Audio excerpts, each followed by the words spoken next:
Les funérailles étaient d'un silence pesant. Un silence qui vous oppresse la poitrine, au point que respirer devient une trahison.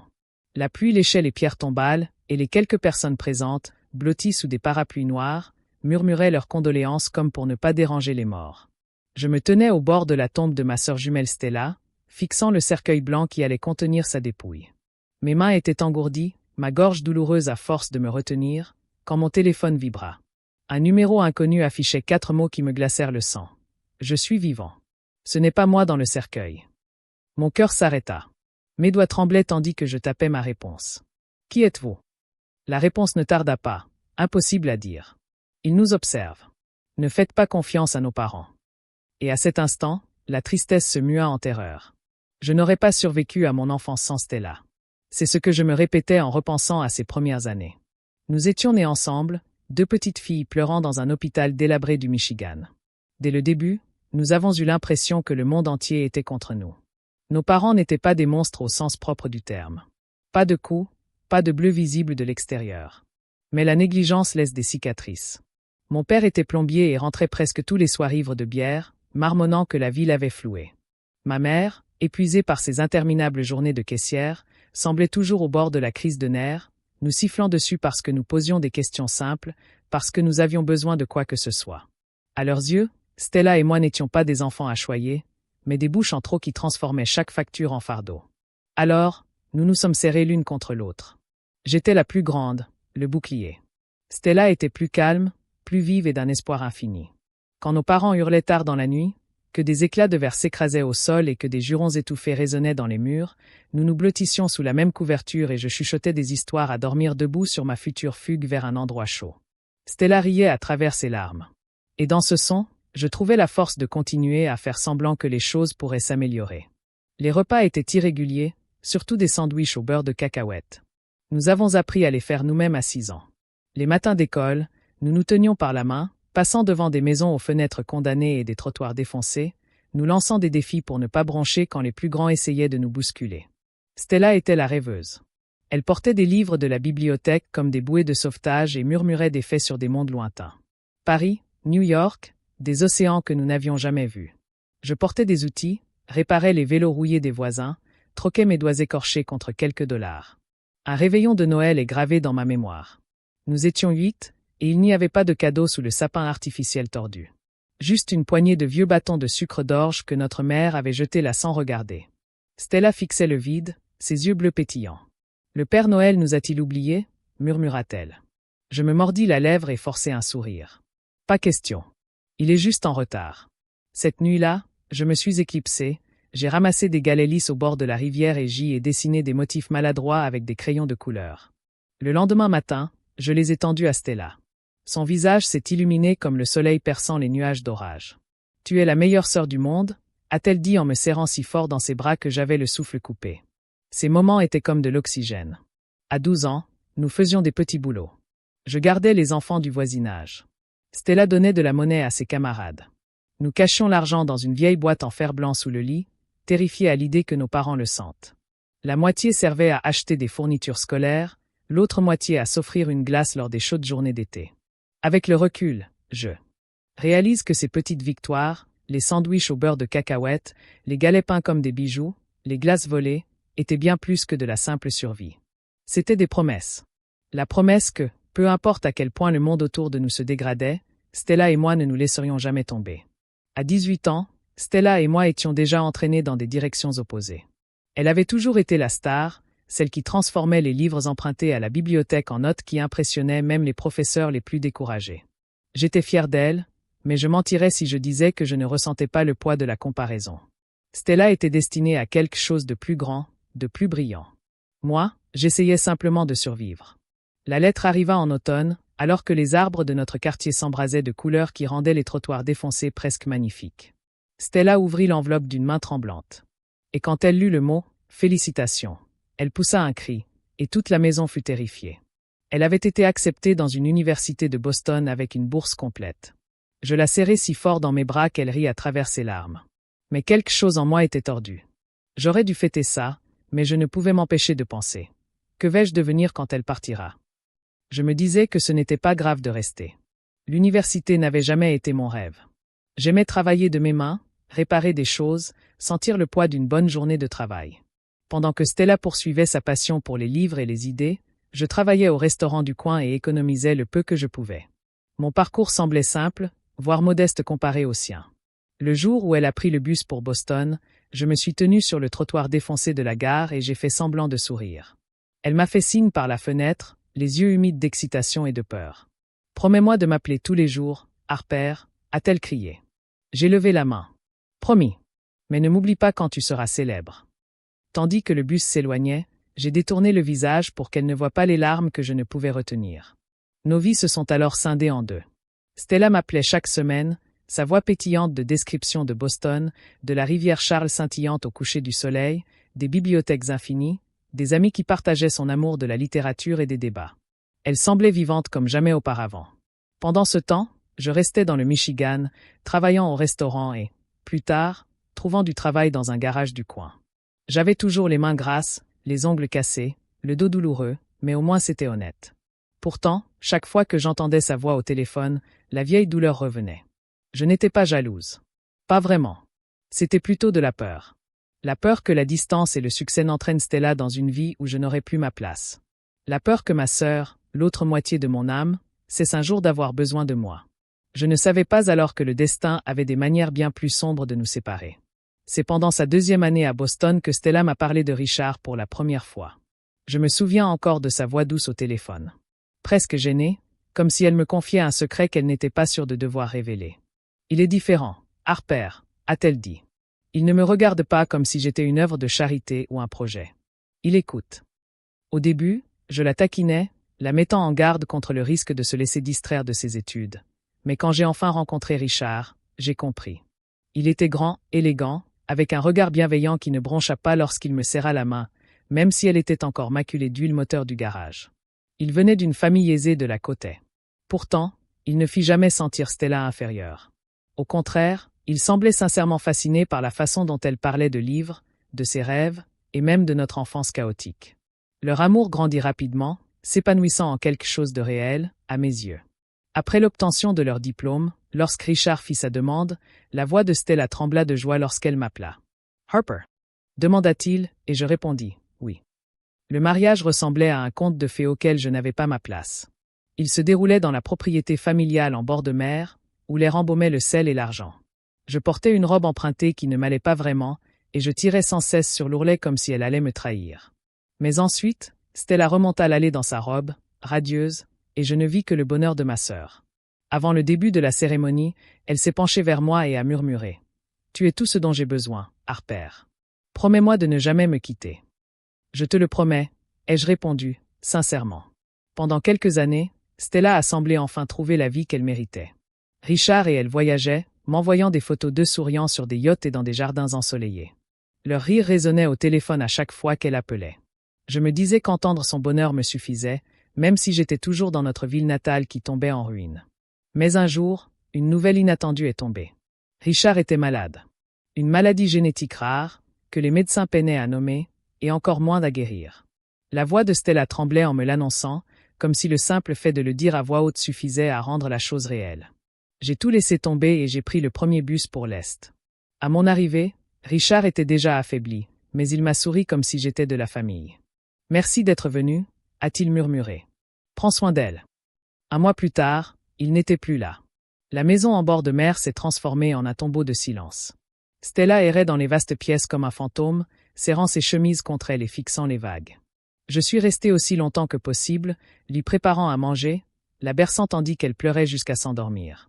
Elle essayait de se montrer forte, mais je sentais qu'elle s'effondrait. Puis vinrent l'avocat, le testament et la terrible réalité. Richard avait tout légué à Stella. Des millions sur ses comptes bancaires, le manoir, le yacht, des parts dans l'entreprise familiale. Stella me regarda d'un air hanté. « Je ne veux rien de tout ça, murmura-t-elle. Je veux juste qu'il revienne. » Mais l'argent est indifférent au chagrin, et nos parents l'étaient tout autant. Dans les petites villes, les nouvelles vont vite, surtout quand il s'agit d'argent. Quelques semaines après les funérailles de Richard, nos parents, qui avaient à peine appelé Stella pendant ses années d'université, retrouvèrent soudain leur fille perdue. Tout commença par un coup de fil. « Harper, ma chérie » me dit ma mère d'une voix mielleuse et empoisonnée. « Comment va Stella » On s'inquiète tellement pour elle. J'ai failli laisser tomber le téléphone. Inquiète? C'étaient les mêmes qui se plaignaient que Stella était un fardeau, qu'on mangeait trop, qu'on coûtait trop cher. J'ai ravalé ma colère et marmonné une réponse polie. Mais maman n'a pas arrêté. Elle est toute seule maintenant. La pauvre. Et avec tout cet héritage, elle doit se sentir dépassée. Tu ne penses pas que ça l'aiderait si elle partageait un peu avec sa famille? On s'est toujours disputé, tu sais. J'avais la gorge en feu. J'avais envie de crier. Vous ne vous êtes jamais soucié de nous quand on avait besoin de vous. Pourquoi maintenant? Mais je me suis mordu la langue et j'ai raccroché. Le lendemain, Stella m'a appelé, la voix hésitante. Papa avait appelé. Il a dit qu'il voulait rénover la vieille maison, peut-être rembourser quelques dettes. Il m'a demandé si je pouvais l'aider. Je sentais le conflit dans sa voix. Cette part d'elle qui aspirait encore à l'amour parental. Stella, ai-je dit fermement. C'est ton argent. Si tu veux aider, d'accord. Mais ne te laisse pas culpabiliser. Bien sûr. Stella était trop sensible. En une semaine, elle avait eu suffisamment d'appels avec eux pour rénover la maison et faire supprimer toutes les factures. Elle le racontait fièrement, comme si elle avait bien fait, et peut-être que c'était le cas, à ses yeux. Mais je connaissais mes parents. L'avidité est insatiable. Bientôt, les demandes se multiplièrent. Des factures médicales, une nouvelle voiture, même de vagues allusions à des vacances en famille que nous n'avons jamais pu prendre. Chaque fois que Stella répondait au téléphone, sa voix tremblait. Harper, il y a des parents. Je veux juste qu'ils soient heureux. J. Sarah Poings. Ils profitent de toi. Ce n'est pas le bonheur qu'ils recherchent. C'est le contrôle. Le pire arriva un soir où elle m'appela en pleurs. Maman et papa veulent que je transfère une partie des biens de Richard à leur nom. Ils disent que c'est pour honorer la famille, par devoir filial. Je ne puis m'empêcher de bouillir de rage. Devoir filial? Où était leur devoir quand nous mourions de faim, enfants? Quand nous nous endormions en pleurant? Stella n'ose surtout pas signer quoi que ce soit. Et elle grogna au téléphone. Je ne veux pas qu'il me déteste. Il ne te déteste pas. Il ne voit que l'argent quand il te regarde. J'ai essayé d'être forte pour elle. Mais la peur m'a envahie. Car s'il y a bien une chose que je savais de nos parents, c'était ça. Une fois qu'ils avaient mis la main sur quelque chose, ils ne le lâchaient jamais. Et maintenant, ils ne se contentaient pas de convoiter sa fortune. Ils convoitaient sa vie. C'était l'idée de mes parents. Réconciliation familiale, dit maman d'une voix douce au téléphone, comme si le mot « famille » n'avait pas été une arme dans sa bouche depuis des décennies. Stella a bien laissé ce magnifique yacht que Richard lui a légué, n'est-ce pas? Pourquoi ne pas faire un voyage ensemble, naviguer quelques jours? Ça l'aidera à se détendre, à renouer les liens que nous avons tous négligés. J'aurais dû lui éclater de rire. Au lieu de cela, j'ai hésité. Stella était à l'autre bout du fil, excitée comme je ne l'avais pas été depuis que Richard était malade. Peut-être que ce ne serait pas si mal, dit-elle presque timidement. On pourrait passer du temps ensemble, Harper. Comme quand on était petite. Son espoir était une flamme fragile. Je n'avais pas le cœur de le remettre à plus tard. Les préparatifs allaient à une vitesse suspecte. Papa gérait le personnel. Il prétendait avoir déjà trouvé les personnes idéales. C'étaient des inconnus, mais il insistait sur leur professionnalisme. Maman s'affairait au moindre détail, interrogeant Stella sur les menus et les animations, d'une voix étrangement enjouée. Puis, la veille du départ, mon téléphone sonna de nouveau. « Harper, dit maman, le souffle court. Ton père ne se sent pas bien. Une pneumonie, peut-être. On ne peut absolument pas y aller. Mais n'annule pas Stella. Elle a besoin de ce voyage. Promets-moi que tu prendras soin d'elle. J'ai mal au ventre. Est-ce qu'il est malade? Oui, mais ne t'inquiète pas pour nous, insista-t-elle. Va t'amuser. Crée-toi des souvenirs. On sera là la prochaine fois. La communication s'éteignit, ne laissant derrière elle que l'écho sourd de ma peur. Le lendemain matin, Stella m'attendait à la marina de Cap Cod. Elle portait un débardeur blanc, ses cheveux flottaient dans l'océan, et elle souriait comme elle ne l'avait pas fait depuis des mois. Elle est magnifique, n'est-ce pas? Demanda-t-elle en désignant le yacht, un palais étincelant de bois poli et de verre. Je forçai un sourire, mais l'inquiétude me gagna. L'équipage se composait de 3 hommes, un capitaine aux cheveux gris, un technicien au regard nerveux et un jeune matelot. Ils étaient polis, efficaces, mais leur façon d'éviter mon regard me mettait mal à l'aise. Nous levâmes l'ancre sous un ciel d'un bleu si pur qu'il semblait irréel. Stella, appuyée contre le bastingage, les cheveux au vent, riait en me lançant. « Tu te souviens quand on se baignait dans la rivière? C'est mieux comme ça, non ?» Je ris avec elle. Mais intérieurement, j'avais la gorge serrée. La première journée se déroula paisiblement. Nous nous prélassâmes sur le pont, sirotant du jus de fruits et évoquant des souvenirs. Un instant, je me laissais aller à croire que je m'étais peut-être trompé. Que les intentions de mes parents n'étaient peut-être pas mauvaises. Mais le lendemain, le ciel changea. Les nuages s'amoncelèrent, épais et gris, plongeant l'horizon dans l'ombre. Le capitaine nous a rassurés. Juste une petite tempête. On va la contourner. Cette nuit-là, impossible de fermer l'œil. Le yacht grinçait sous le vent qui se levait et la radio crépitait. J'ai vérifié le téléphone satellite, aucun signal. Le technicien a marmonné quelque chose à propos de perturbations météorologiques, mais ses mains tremblantes disaient tout autre chose. À l'aube, la mer était devenue monstrueuse. Les vagues étaient immenses et s'écrasaient contre la coque. Stella me tenait la main, le visage blême. « Harper, j'ai peur. »« Je te tiens » ai-je murmuré en la tirant dans la cabine. « Reste près du rivage. »« Je ne te lâche pas. » Le capitaine a hurlé des ordres. L'équipage s'est précipité. Puis, un bruit qui m'a transpercé les jambes. Unviolent explosion sous le pont. De la fumée s'échappait de la salle des machines. Le moteur était hors service.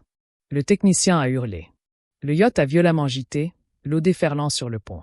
J'ai enfilé un gilet de sauvetage à Stella et j'ai crié par-dessus le grondement de la tempête. « Si on chavire, accroche-toi à moi. Ne me lâche pas. » Elle hocha la tête, les larmes ruisselant sur ses joues, agrippée à mon bras tandis que le navire gémissait comme une bête agonisante. Et puis, ce fut le drame. Une vague, immense et impitoyable, s'abattit sur notre flanc. Le yacht chavira comme un jouet d'enfant, nous précipitant dans l'abîme glacé.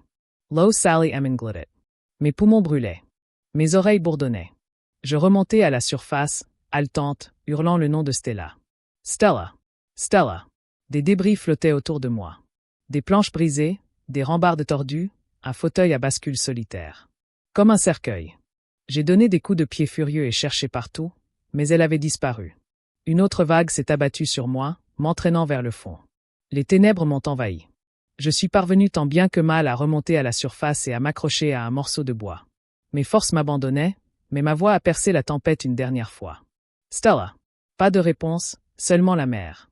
Interminable et cruel. Les heures se sont estompées. Le froid m'a pénétré jusqu'aux os. Mes dents claquaient. Mon corps était lourd comme de la pierre. Juste au moment où je pensais que la mer allait m'engloutir moi aussi. Une lumière lointaine a percé l'horizon. Un bateau des gardes-côtes. Des mains rudes m'ont hissé à bord, des voix criaient des mots que je ne pouvais entendre. Je me suis effondré sur le pont, crachant de l'eau de mer, l'esprit tournoyant sous une question qui étouffait tout le reste. Où était Stella? Les murs de l'hôpital sentaient l'antiseptique et le désespoir. Après que les gardes-côtes m'ont sorti de la tempête, j'y ai passé 2 jours, enveloppé dans des couvertures, luttant contre un froid qui venait moins du froid lui-même que de la terreur qui me tenaillait la poitrine. Chaque fois que j'ai fermé les yeux, j'ai vu la main de Stella glisser de la mienne, son visage englouti par les vagues. Quand mes parents sont arrivés, j'ai cru un instant qu'ils allaient enfin me montrer quelque chose de sincère. Mais dès qu'ils sont entrés, j'ai compris que non. Leurs yeux ont balayé la pièce, scrutateur, calculateur. « Harper » a dit maman doucement en me prenant la main. « Nous sommes anéantis. Raconte-moi. Es-tu sûr de ne pas avoir vu Stella ?»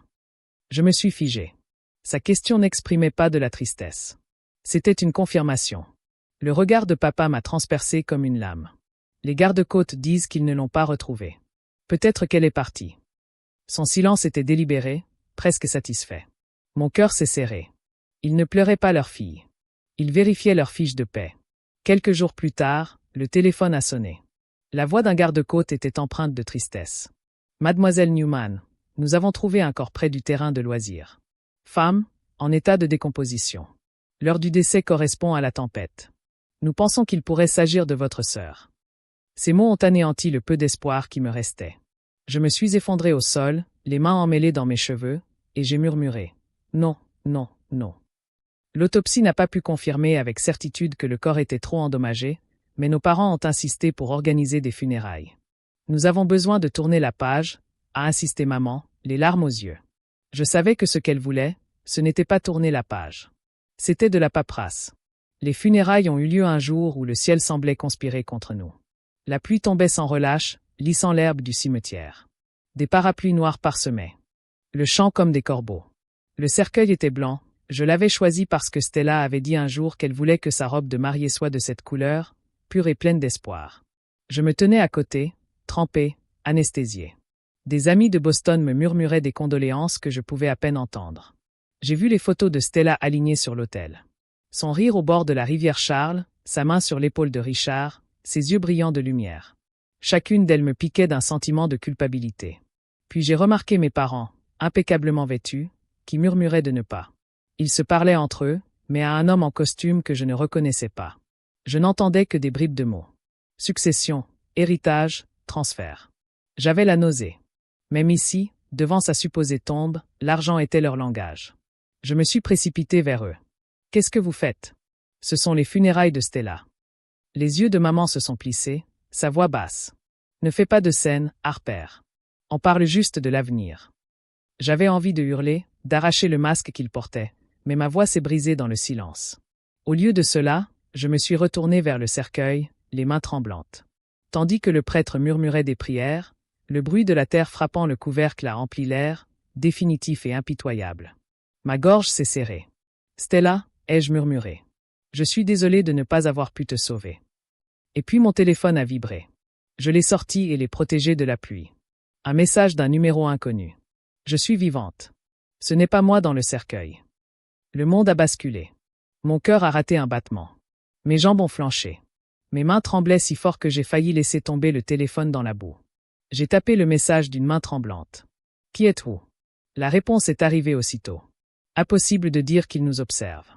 Ne faites pas confiance à nos parents. J'en ai eu le souffle coupé. J'ai scruté le cimetière, les yeux rivés au loin. Les visages étaient flous sous la pluie, mais soudain, ils m'ont tous paru menaçants. Mes parents chuchotaient encore à l'homme en costume, inconscients de ma panique. Était-ce possible? Stella pouvait-elle être vivante? Si oui, qui était dans ce cercueil? Et si elle était vivante, que voulait-elle dire par « ne faites pas confiance à nos parents » J'ai remis mon téléphone dans ma poche et me suis forcé à garder le visage impassible. Personne ne pouvait le savoir. Pas encore. Tandis que la dernière pelletée recouvrait le cercueil de terre, je suis resté sous l'averse, le cœur battant la chamade, ma douleur se muant en terreur, puis en une détermination plus inflexible. Si Stella était vivante, je la retrouverais. Et si mes parents avaient orchestré ce cauchemar, j'en dévoilerais toute la machination. Ce message m'a hanté toute la nuit. Assise dans une chambre de motel miteuse, les rideaux tirés, je fixais l'écran lumineux comme si je voulais qu'il parle à nouveau. Je suis vivante. Ne faites pas confiance à nos parents. Mon cœur disait que ça ne pouvait être que Stella. Mon esprit hurlait. C'était un tour cruel. Le lendemain soir, un nouveau bourdonnement me fit sursauter. Un nouveau message. Retrouve-moi à Truro Beach, au chalet près du phare. 21h, viens. Seul. Je n'hésitais qu'un instant. S'il y avait la moindre chance que Stella soit vivante, rien ne pourrait m'en empêcher. Le trajet se fit sous une pluie fine, les routes glissantes et mon cœur battant la chamade. Truro Beach était déserte, les vagues s'écrasant contre les rochers acérés sous la faible lumière du phare. J'aperçus la cabane, petite, en bois, appuyée contre les dunes comme si elle recelait des secrets. Une faible lumière vacillait à travers la fenêtre. Je frappai une fois. La porte s'ouvrit en grinçant et elle était là. « Harper » murmura-t-elle avant de se jeter dans mes bras. Maigre, humide, tremblante, mais vivante. Mes genoux me lâchaient presque. Je la serrais de toutes mes forces, mes larmes se mêlant aux siennes. « Je te croyais partie » ai-je murmuré, la voix étranglée. « J'ai failli » a-t-elle murmuré en me serrant fort contre elle et en verrouillant la porte. Un pêcheur m'a trouvé agrippé à des débris. Il m'a amené ici. Je l'ai supplié de ne rien dire à personne, pas mes mots. Guard Coats. J'ai dû me cacher. Je la fixais, l'esprit tourmenté. Pourquoi? Pourquoi se cacher? De tout le monde. Ses yeux étaient vides d'épuisement et brillaient de peur. Parce que je crois que maman et papa voulaient que je meure. Le yacht, l'équipage, tout était organisé par eux. Et la veille, ils ont soudainement fait marche arrière. N'est-ce pas plus qu'une coïncidence? Ces mots m'ont coupé le souffle. J'ai repensé à l'insistance mielleuse de maman pour que j'emmène Stella en voyage malgré la maladie de papa. Aux deux manières dont il l'avait poussée à y aller. Il voulait ton argent, ai-je murmuré. Stella hocha la tête, les larmes ruisselant sur ses joues. Je refusais d'y croire, mais je vis leurs yeux. Harper. Dès la lecture du testament de Richard, je sus qu'un jour il viendrait me chercher. C'est pourquoi elle hésita, puis sortit un document plié de son sac. J'ai rédigé un testament secret. S'il m'arrive quoi que ce soit, tout te reviendra. Et s'il nous arrive quoi que ce soit, l'un de nous deux ira à une œuvre de charité. Je ne leur ai jamais rien dit, à personne. Jusqu'à maintenant. Je la fixais, partagée entre fierté et peur. Tu m'as protégée.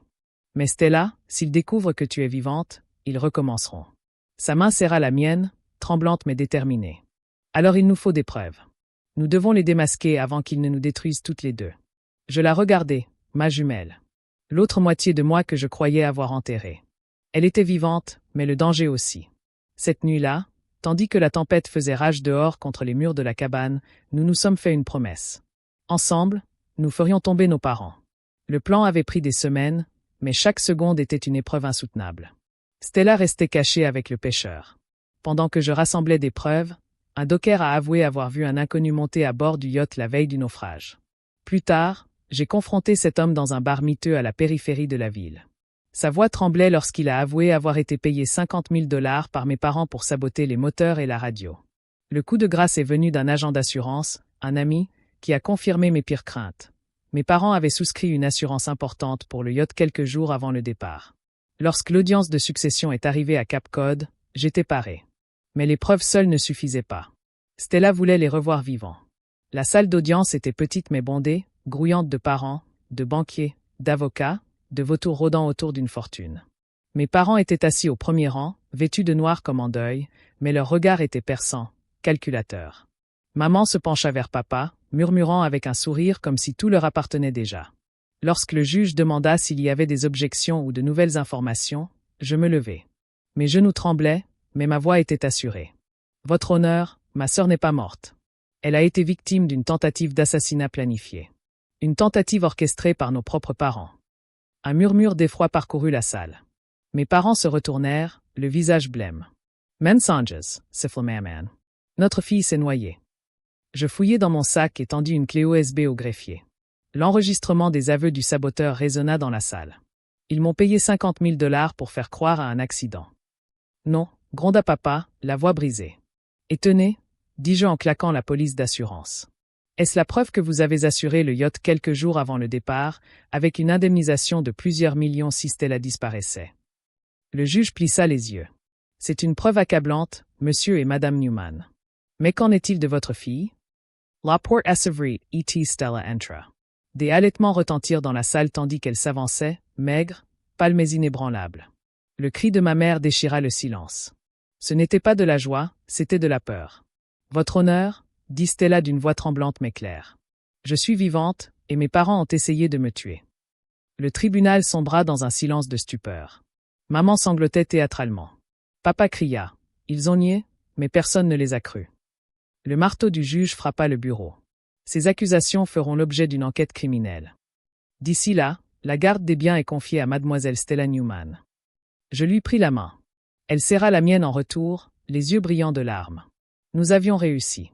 Nos parents, ceux qui auraient dû nous aimer le plus, étaient emmenés, pâles et tremblants. Leur empire de cupidité s'était effondré. Et Stella et moi étions là, côte à côte, exactement là où nous avions juré d'être depuis l'enfance.